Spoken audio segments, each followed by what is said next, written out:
All right. Are we all good? Yes. Yep, we can see your screen. Okay. Hopefully just the presentation.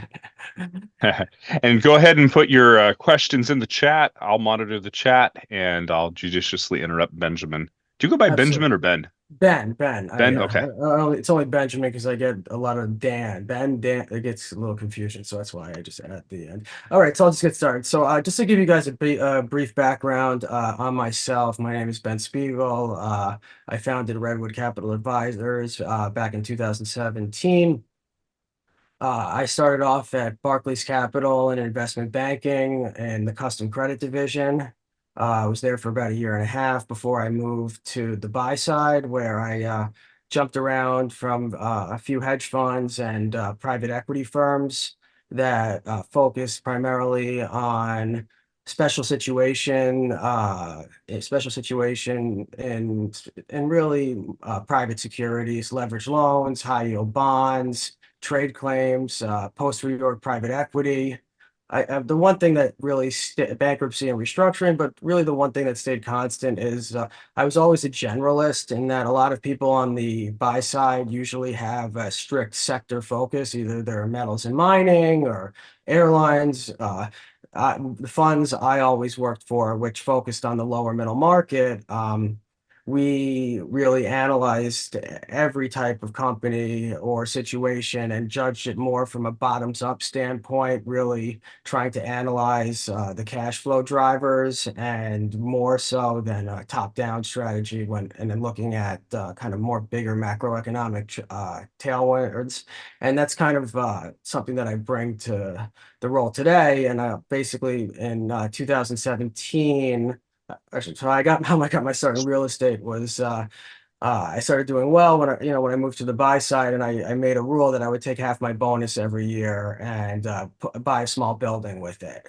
So this was like back in 2013, 2014. I started buying, say, mixed use for one beds over a deli. I live in Greenwich, Connecticut now, but I used to live in Manhattan, so I would buy right north of New York City and Yonkers and Mount Vernon. You could get back then you could buy a 5 unit for like 300-400 grand. I would put 100 grand down and get 300 from the bank. Over the next few years, I accumulated 5 to 6 to 7 buildings, and I got a call from Signature Bank, which no longer exists.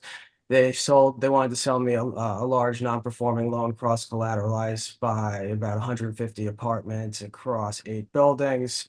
I ended up leaving buying the note, raising the financing, and the debt and the equity, leaving the buy side, taking it through bankruptcy. And upon emergence, I restructured those buildings and sold them for a sizable profit. And that's when I established Redwood Capital Advisors. We're a boutique investment manager that focuses primarily on real estate. And as you can see, I'm talking about RV destinations today.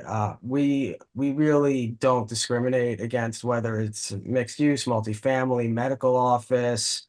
We try to get into the weeds and find off the run, like I said, unique special situations where there is a confluence of factors that are rendering an asset extremely undervalued with quantifiable catalysts in the near future to unlock that value growth and be able to monetize in a short period of time. Um, what led me to the RV space was I was always a big fan of affordable housing, and that led me to mobile home parks, which are not actually mobile, for those of you that are not really well educated on on this part of the asset class. And those were great investments. I started down, I had accumulated a few of those, but then I started learning more and more about the RV business. And I've spent probably about 6 months, probably thousands of hours analyzing a lot of trends, spending a lot of time driving around down there, talking to different owners. And what I soon realized was that, in my opinion, it represents one of the greatest real estate opportunities of our lifetime.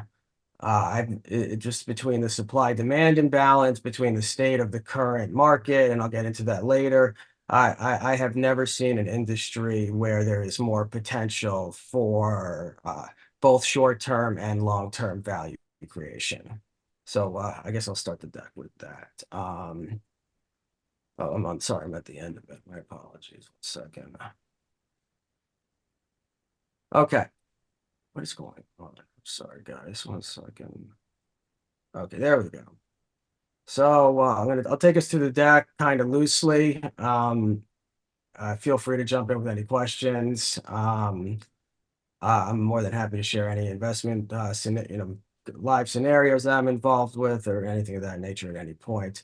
So just to kind of give you guys an idea on the state of the industry right now.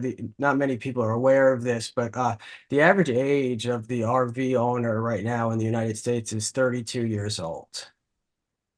It's pretty amazing.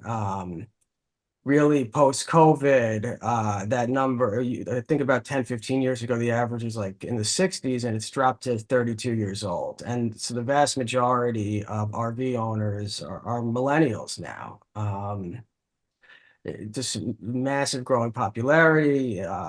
For example, like 600,000 RV units were shipped in 2021, but in that year, for example, only 15,000 new pads or quote unquote sites were built. Um, really the economic, so that's like really 3% of quote unquote this from a supply demand ratio. What's really the trends are also, economic factors like people my age can't afford houses anymore in their mid-30s, millennials, with interest rates at 7% and the average home price at around 400 grand. They're choosing to live more of a nomadic lifestyle and value experiences rather than have just try to pile all their money into a single house and have that be their primary asset. In terms of things that investors should consider, the market is extremely fragmented. 85 to 90% is mom and pop, owner occupied or owner operated. And getting back to what I was saying earlier, the average age of the existing RV destination is over 40 years old. So and these operators, they don't have the necessary CapEx or liquidity, or even what I've noticed in my research, the energy to invest back into their centers or their destinations to bring them up to the level that the current demographic of RV owner wants. Like, for example, only about 50% of current RV destinations offer Wi-Fi or cell service. Uh, just to give you an idea of and like probably only about 40% offer online reservations. So just to kind of give you a state of what the industry is kind of going through. We talked about shipments before, they peaked during COVID.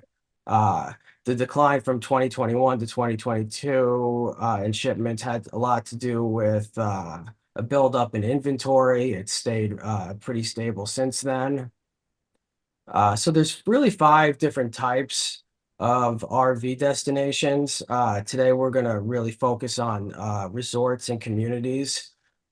These are the newest, and these have really are the dominating ones that have popped up in the past 10 to 15 years. So a resort is usually it's close to a major attraction, whether that's Disney World or it's on the beach.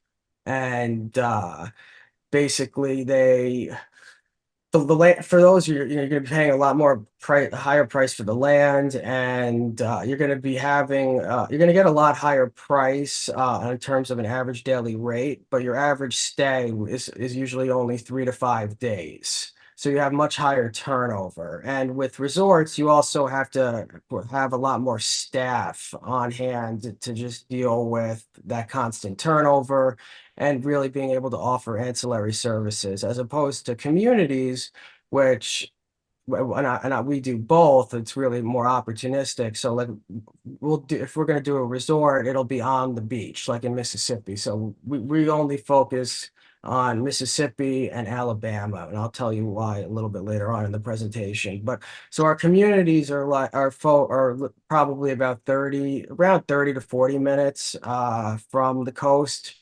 And just to kind of give you an idea in terms of like price difference.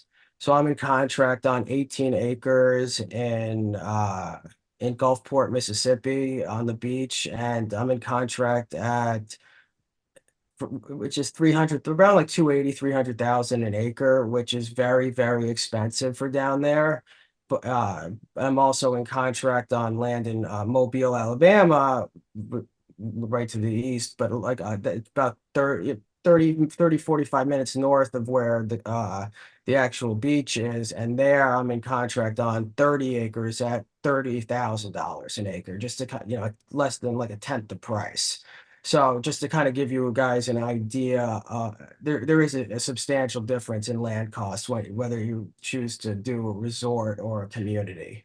And the benefit with the community is even though you are not getting as high as of a quote unquote on an 80 average daily rate basis, your average stay, our average stay, for example, is like between 50 and 70 days. So you have a much decreased turnover time, and that accompanied with the decreased need in staff gives you a higher operating margin. So on average, our communities operate at about a 60% operating margin, while our resorts operate at about 45 to 50%.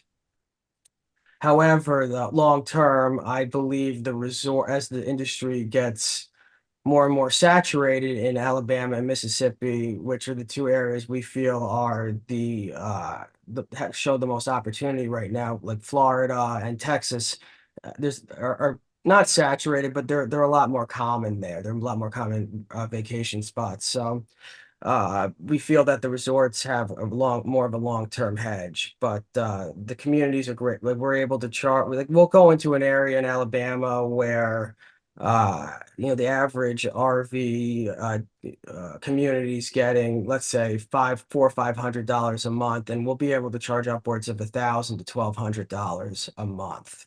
And to kind of give you guys an idea, like in terms of how we pick our locations, like we really draw like a 20-mile circle around the land area that we're buying, and we do a substantial feasibility analysis, and basically we want to see that every destination, regardless of the quality, has had at least a trailing 70% occupancy rate. And you guys would be amazed at how disgusting some of these places are, yet given just the lack of pads there are out there, given just the supply demand imbalance, these places are full, regardless of the quality. And what's going on? Hold on, I'm sorry, guys. What is this? Sorry. One, two, three. Okay, so developing the right type of destination. So, basically what I was kind of continuing on what I was talking about before. It is a real estate, it is a real estate investment in the beginning. Like I said, location, location, location. Whether you're on the beach or in terms of it's very important that you meet certain criteria. Like for example, we always want to be within at least a 10-minute drive of a Walmart. We feel that Walmart has the best population analytics softwares out there, and they're not going to really be building any kind of superstore in a declining population zone. You also need to be within a mile of a major interstate. And most importantly for us is to have access to public water and sewer, so public utilities, as opposed to operating off well water and septic. I can get into the cost of those and later, but so the location determines the RV type, destination determines the RV customer, RV customer determines the amenities required, and basically in terms of amenities, in terms of what I mean by luxury, it's crazy what if you can offer just simply a location that is clean with Wi-Fi, cell service, a little cool, and maybe a pickleball court, uh, that you are considered ultra luxury. And if you take online reservations, let alone have an AI chatbot that it's crazy. Most of these people are just the owner operators. Even some of the biggest in the industry, if you went to their websites, you would just be flabbergasted. And look, you would think like a 5-year-old made their logos. These $50 million organizations. It's just, I've never seen an industry more antiquated in my entire life. Um, and to differentiate, and differentiate's not that difficult, I guess I'm saying before. So in terms of comparisons and what we offer, like our RV sites, uh, we offer what's called quote unquote full hookup concrete pads as opposed to gravel or grass. It's a state requirement to have bathrooms and showers on site in your destinations. We offer just keep them clean, recreational amenities, like I said before. Wi-Fi and connectivity are huge. Uh, y- like a lot of our destinations, you'll drive a minute away and you'll lose also. You'll go down to one bar, like at a restaurant, like a mile out from one of our destinations. It takes 10 minutes to process the credit card when we buy a burger, just to give you an idea of how bad especially in the Southeast and Southern Alabama and Mississippi, how bad the cell service and Wi-Fi connectivity are there. Security is important. Also, nowadays with pets becoming more and more popular, it's always important to offer some kind of dog facility. It's not difficult. You just put up a fence called a dog park, laundry facility, and convenience store. But in some of we've been really kind of moving more and more into the luxury space and offering even more than that with the millennials. We found that there's a strong return on investment to even offer like co-working spaces and gyms like with Pelotons in them. And really also another large way we're trying to push is more towards sustainability, at least in a public relations standpoint. But so we all try to install solar panels wherever possible, offer farm to table dining, and put an emphasis on hiring local employees as much as possible. But the four majors of the luxury are location, infrastructure, amenities, and marketing. So just to touch on this, even though it's a real estate investment like the slide before, you have to remember it's you're in the hospitality business. People, they're on wheels. If they don't like where they're staying, they're going to leave. So it doesn't have the staying power as a traditional multifamily, or really any other kind of commercial real estate. You have to offer good service. And that's one of the major pain points in the industry, being able for the need for a human capital, reliable human capital.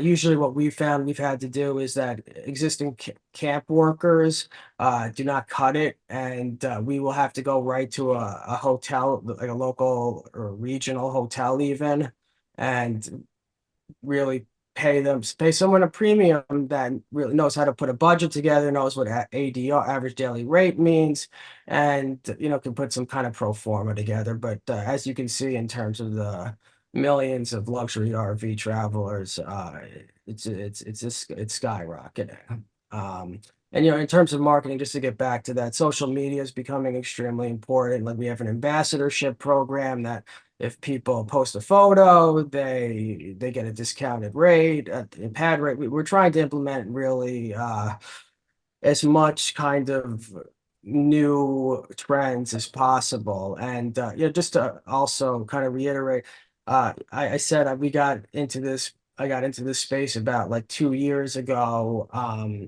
We're only at about 180, 200, like 272 pads right now, but we actually have acquired enough land to scale to over 1,000 in the next 12 months. So we are rapidly growing, and our plan over the next 24 to 36 months is to scale to 3,000 within a 200-mile radius between Mobile and just east of New Orleans. Just in terms of the rapidly changing customer profile, like I mentioned before, average age is 33, or some studies say 32. The economic profile, they report 35%, they report of making over 100,000. And well, I guess what I'll say about that is it's not the average person in our RV destination anyway. It's someone in their mid 30s who has 4 computer screens, who's an IT professional consultant. It's not a blue collar guy in his 60s that's retired and beaten down RV. It's really changing, and like I said, in terms of unique characteristics, they're choosing to live in their RVs for extended periods of time. That goes back to the community strategy and behavior and preferences. Tech set, 83% of computers for reservations and communication. Yet, like I said before, only like 40% or even less than that, honestly, take electronic reservations. So it's not easy to really be able to differentiate yourself with a competitive advantage. Like I said, the 5 must-haves: full hookup. That basically means water, sewer, power, and defendable Wi-Fi, cell phone service, laundry, and clean. But we really try to go above and beyond that. And Hey Ben, do you so, mind if I jump in with a few of questions? course, of Yeah, course. and Glenn's packing it out here with the questions. If you have a question, feel free to put it in there. I'm going to ask some of Glenn's and then add a couple of my own. But one of the things that he's asking about is, do people usually just arrive with their RV, or do you need to provide, car parking? Does the typical, person just have an RV, or is it an RV car? So first, it's either they have a fifth wheel, which is the kind of RV that's pulled by a car, or they're in Mm, the RV themselves. Uh, a lot of times they'll have a buddy or a pal or a friend or a spouse driving a car behind them, or they'll be pulling a car. It usually there is most I'd say the vast majority of our residents or guests do have their RV and then a secondary vehicle. And that's why we put a big emphasis on making building our pads larger than I guess the historical average would be to easily fit both an RV and at least one or if not two vehicles. And something just okay. interesting about that point is an RV owner is 80% more likely to be driving an electric vehicle than a non-RV owner. But I'll let you keep going with the questions. That's actually a really interesting statistic. I would not have expected that. But I guess that goes along with it being a younger crowd as well. Average age 32, 33. Okay, so quick question. Do you use in-house systems for handling your CRM? Oh, and if not, you got any tips on a good CRM? Yeah, so CampSpot is what's used for general property management, and we in terms of CRM, we out that's outsourced to a company that it, in the beginning it was it's a she's I mean she's a consultant. We outsource it to a group, but we have the kind of we're in discussions to merge in a sense. We use Active Campaign uh, for the business. We find that I know there's like hubs, there's others out there, but they're a little bit more pricey. And we found that Active Campaign just works fine with our needs. I do not directly handle the marketing. That's all done Okay. by our consultant, but I'm happy to follow up with more specific. Give us a little bit of a description, a briefer description, I guess, about the regulatory environment. Do you face any significant uphill regulatory pressures, either in establishing your businesses or moving into new areas, or any that you see on in the Absolutely. future? Yeah, Yeah. so that's the biggest hurdle in this industry is the red tape. Uh, it, it, wha- it the once you are able to get zoning approvals and building permits and you start construction, like you've pretty much you're 80% of the way there. The hardest part in this business is also being able to acquire so what we will only go into contract on land that basically stipulates as a closing condition that the land will be gain zoning approval, and we will be able to take out building permits to build an RV resort. We will not go hard on our deposit unless that happens. And a lot of times, even in Alabama and Mississippi, where it's much more business friendly. You have a lot of you have a lot of neighbors. Anytime you build something, the neighbor it's not in my backyard kind of thing. No neighbors want it. There's all the stigma is out there, and that's really one of the reasons why it's such a good opportunity. Everyone thinks that you build an RV park. I said park. It's really just that you're going to be bringing in drug abusers or scam or thief or just not good people to the community. And a lot of times what we argue is that uh, we're worried about the opposite. We're worried about you coming in and taking and stealing from our guests. A lot of our guests, I've seen $2-3 million rigs come into our destinations. But getting back, there is the hardest part is that regulatory environment in terms of also you do have there's a lot of trouble with wetlands, especially in the South. Remediation. You have to deal with the Army Corps of Engineers. What my advice is on that, and this is why the barriers of entry to the industry are so high. It's like an old boys club down there. Like nothing gets done without a pat on the back from the right person.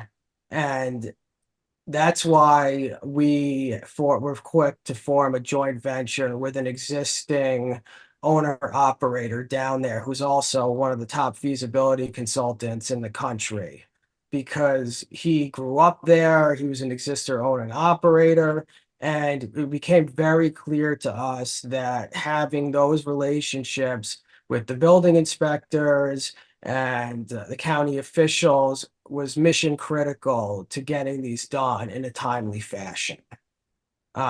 Because in terms of cost of capital, uh, you're looking at so in Alabama, it's a little bit different. Mississippi, like I don't want to say anything, but like I mean like the team I've assembled a team in Mississippi that pretty much I can confidently say that 6 months from acquisition or from going hard on our deposit, we will in the cities that we are targeting, we are likely to get approval for building permits, as opposed to Alabama, which is Mobile, which is where our JV partner is from, even though he has all those connections. And a lot of times you're even building on quote unquote unincorporated land that's not even technically zoned by a municipality. It just technically requires planning board quote unquote approval.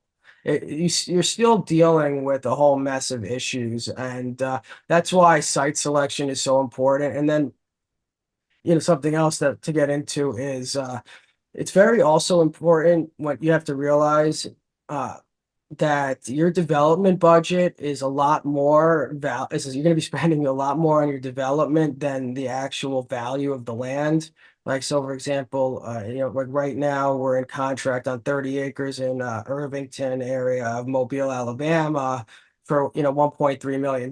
It's farmland, and we're planning to build 200 pads. And basically a good rule of thumb is in terms of cost, you amortize, everything, the clubhouse, the pool, everything all together, and you're looking at about 50,000 a pad to, we think that's a good rule of thumb, 50,000. So 200 pad, that's $10 million on $1 million piece of collateral. Who's going to lend against that? And that's where the U.S. Department of Agriculture comes in a big way. They have a rural business loan program that these quote unquote campgrounds fall under, and they will lend 80% loan to construction cost uh, over a 12-month draw schedule that immediately converts to a 25-year amortizing facility upon completion at a below market interest rate. And I can't stress how important it is to be able to get that loan. Unless you have some other type of very unique, and I've seen the banks down there. Like I'm in the Northeast, like up here, there's so much money chasing too little opportunities. Down there, the banks are different. They're not as smart. They'll lend. You could maybe get a loan from a local or regional bank, especially if you're willing to put a couple hundred grand in deposit and establish a little bit of relationships with them. But primarily, the USDA is your bet, or an SBA loan is the best shot. And in like Mobile, you'd be surprised, but what's considered rural, if you bring up I don't have a map on this deck, but if you could just type it into Google, if like in terms of like what's rural, USDA rural loan program, like 99% of the country is considered rural. The only problem that we run into that is in some areas of Mobile because the city itself is and it's all based on population density. So since the city of Mobile is unusually dense for Alabama, there's some areas where we've run into some problems, and the map recently changed 6 months ago, but um, that is vitally important. And we've actually opportunistically have tried to snap up or lock up, I'd say for that matter, because we're not buying it until we actually know we can build an RV on it, land that is USDA eligible along the areas that we think are going to experience massive population growth in the next 5 to 10 years. I mean, All it's right, Ben. really sorry. Oh It's yeah, no, okay. I'm let you go for a long time here Oh, because what you're saying is that I'm finding really interesting. But in terms of the regulatory environment, but I thought, and I know you've got quite a few other slides here. yes, You'll I'm probably like kind of go. just talk. Well, we can breeze through them. It's no problem. Let me hit you and this with another conversation that might take a few minutes here. But there's been a number of questions around, investing and investors, and let me hit you with a quick one, really quick, from Brett. How much does a typical person spend per night at one of these parks?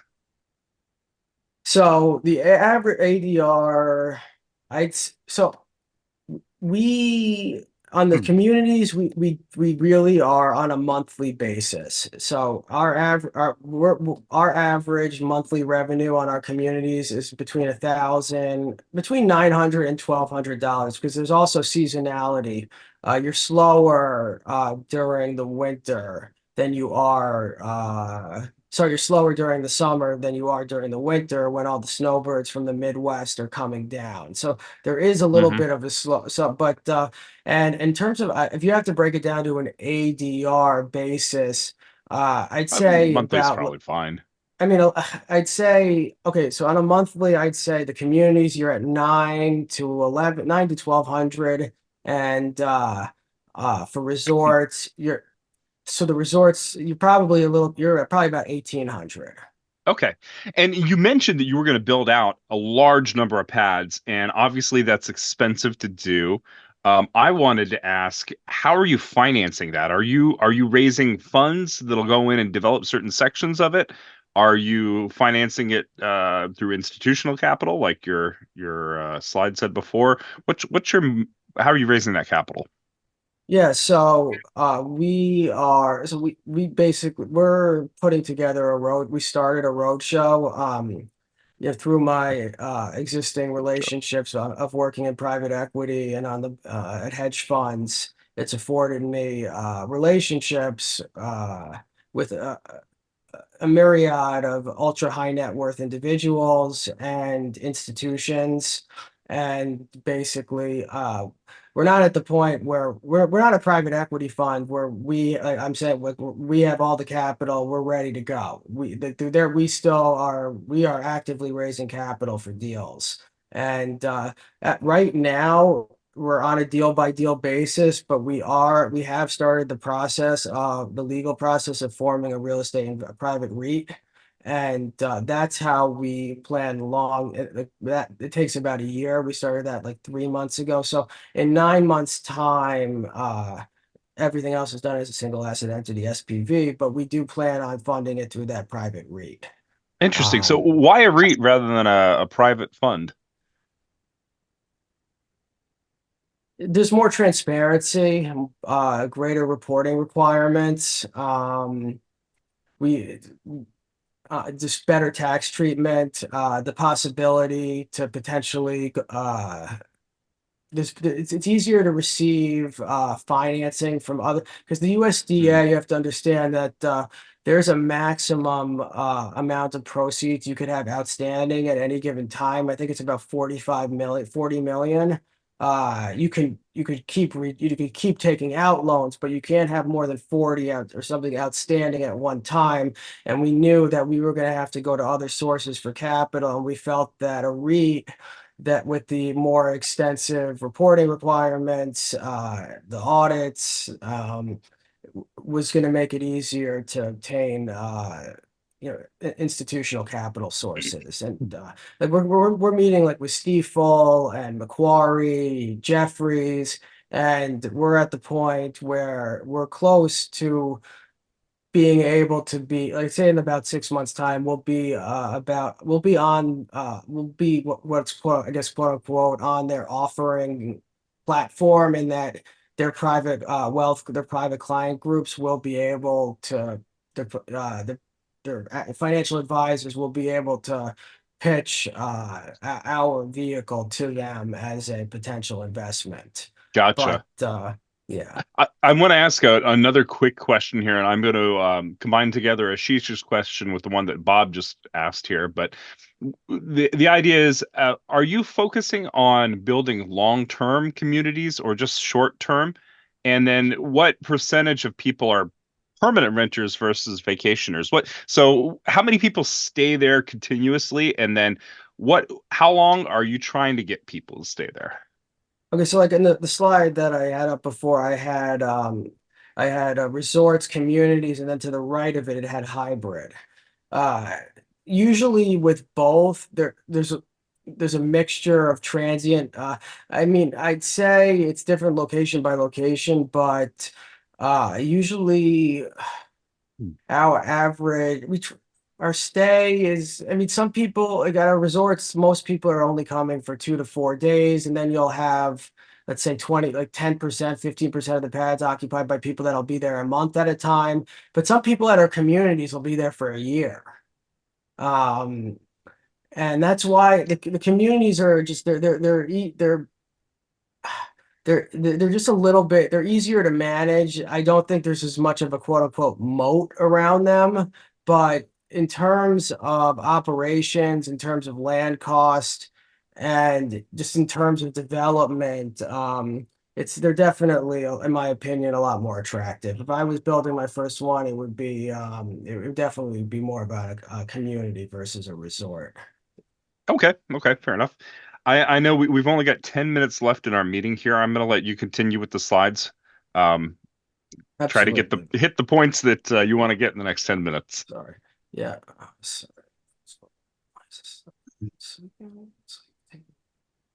Okay. Yeah. So basically, a special investment opportunities. We were on an institutional investment. Sorry. Um, so I'm not the only one that's kind of caught on to this trend. The supply demand imbalance, also the cost. So I mentioned the cost base is about 50,000. There's various monetization strategies, but some developers of these destinations will only do it on a condo basis, and they've gotten so good at it that they will sell the majority of pads as condos before they even put a shovel in the ground. For let's say their cost is 50, pre-construction, they'll sell between 90 and 110. And let's say 30% are left post-construction, those will go for maybe 150. In Orlando, if you like type into Google, RV pad for sale, Orlando, for example, you can see that some pads are going for as high as condos as $250,000. And it, that's very crazy to people that I feel like that live in our general circle, but it's a very different culture down there. And it also it goes to the supply demand imbalance. A lot of times people they just can't even get access to the destinations that they want. Like our 12-month go forward prepaid occupancy rates over like about 80%. So that not even daily reservations. 80% of our pads are, we take like we take either a half month or like whatever they're booking, we take like half, whether it's if they're staying like booking 3 days, we take 1.5 upon the booking, even if it's a year in advance. And let's say they book a month, a year, we take a half a month. So they prepay. So, so we're about like 77, 80%. And if you look at our competitor or just the mom and pop operators as well, they're like if you drive by them, you'll be surprised. They're like 100% occupied, and you would not want to walk in there. And it goes to really what I said before, and that's really attracted institutional investment. But one thing I want to touch on before is like why am I building? Why wouldn't I just buy existing and restructure them? And the answer to that is what I found. Is that the cost to buy it's worth going through the trouble of the red tape and building new versus you're going to pay probably even more than 50,000 a pad to buy an existing one, and it's going to be in horrible condition. And it's a lot. You change the website, you change the staff, you make some capital improvements, you build some amenities. That's a strategy that we always think about employing, but it just they trade at pretty large premiums. And it, even though the industry is relatively a niche focused, I found that there's a very competitive bidding market for these. I have like softwares where I have texted every RV destination owner and called every RV destination owner in Mississippi and Alabama. And the prices that these people want are just, in my opinion, ridiculous. I rather build myself. Um, so you see, there's been a massive attraction of institutional investment. You have like Brookfield, some very large private equity firms. Like Equity Life is a large REIT. They're the largest owner. Uh, there's like even firms like DLP Capital that they're based out of Florida. They announced that they're building over the next they just acquired two, and they're building two to three, I think 3,000 pads in Florida alone in the next 2 years. And to kind of give you guys an idea of their confidence basis, their destinations are located about an hour and a half to 2 hours from the highway. But they're building like 18-hole golf courses and providing just amenities on a level that's never been seen before. And they are confident enough that people will make the drive an hour and a half or 2 hours from the highway and to their destination just because the amenities are there. Why does this keep happening? I apologize, guys. So we were investment. So industry outlook. I'm just gonna kind of just go through these, and I prefer having more of a back and forth conversation. If there's anything, I'll you guys can download it and ask me later. There's a lot of technological advancements happening in RVs, and that's what's real. That's also helping the demand. I mean, it's the RV, the owners of the RV resort destinations are not implementing much technology, but the advancements in terms of the actual RVs themselves is encouraging more people to consider RVs. And yeah, it's the demographic shifts and sustainability. Another large trend, I'd say about at least 20% of the people in our destinations are renting their RV. It's not an actual RV owner. And I'm actually very involved, board of advisor on a company that does RV. It's kind of like an Airbnb for RVs. They connect RV owners and RV renters, and that's becoming like, for example, like, just a huge phenomenon. I have an Amex Gold card, I think, and like I was on my iPhone recently, and one of their like promotions is rent an RV, through Amex. And I don't know. It also, I've been saying for years this whole industry is going to be dominated by the outdoor hospitality industry is going to be dominated by the big hotel industry, and 3 to 5 years from now. And ironically, about 2 weeks ago, Hilton announced a partnership with an outdoor hospitality company. And I think that's really just like the first step in their push into this industry. Because if you think about it, people can't afford a normal vacation anymore. To fly across the country and stay at a decent hotel, with 2 kids, you're looking upwards of $7,000 to $10,000 for a week, maybe a little, and rather than and just airport travel with child. It's just people can just get in an RV and throw their kids, walk in, the dog jumps in, and they're off. And that just offers that convenience plays a big Hmm. factor. In terms of a SWOT analysis, I'll focus on the weaknesses and threats. Like I said, there's a seasonal dependency. The rates do Well, go down. Benjamin, we've got 2 minutes left. What do you want Oh, to leave the sorry. group with? Okay, so I guess I'd say that I've analyzed a lot of businesses in my, over the past 15 years, and the supply demand imbalance is growing dramatically, and there's just not enough pads being built compared to the amount of RVs being sold.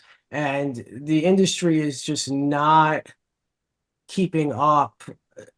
Just the fact that it's so fragmented, it leaves a tremendous opportunity to offer just if you can offer just a slightly elevated experience, you're going to be you will be able to generate a very strong return on your investment. And I think that within the next 3 to 6 years, major institutions like whether it's an investment firm or a group like Hilton or Marriott, if you're building destinations 200 pads or up, you'll be a prime target for acquisition for them.